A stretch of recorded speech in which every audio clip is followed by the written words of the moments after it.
हिंदू हृदय सम्राट बाळासाहेब ठाकरे यांची तेल्हारामध्ये जयंती साजरी करण्यात आली।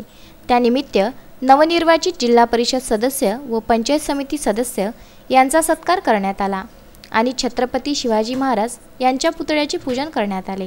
हिंदू हृदय सम्राट वंदनीय बाळासाहेब ठाकरे यांच्या जयंतीनिमित्त या ठिकाणी आज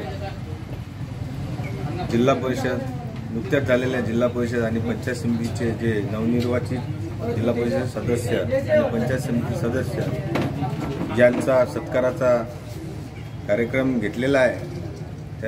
त्यानिमित्त सर्व सदस्य व जिल्हा परिषद सदस्य व पंचायत समिती सदस्य यांना सूचना देण्यात आल्या व आपण आज निवडून आलो, पण आज हा जो विजय हा जनतेचा विजय आहे आणि आपण या विजयाचा सत्कर्म म्हणजे आपल्या तालुक्यातल्या शेतकरी बांधवांना या विजयाचा फायदा झाला पाहिजे अशा सूचना देण्यात आल्या। त्याचप्रमाणे 1 नंबर शाळेमध्ये शालेय साहित्याचे वाटप करण्यात आले। त्यानिमित्त तालुका प्रमुख विजू पाटील मोहोळ, शहर प्रमुख विक्रांत शिंदे यांच्या अध्यक्षतेखाली कार्यक्रम संपन्न झाला। शिवसेनेचे पदाधिकारी आणि कार्यकर्ते या कार्यक्रमाला मोठ्या संख्येने उपस्थित होते। गुरुदेव इसमोरे, विदर्भ न्यूज, तेल्हारा।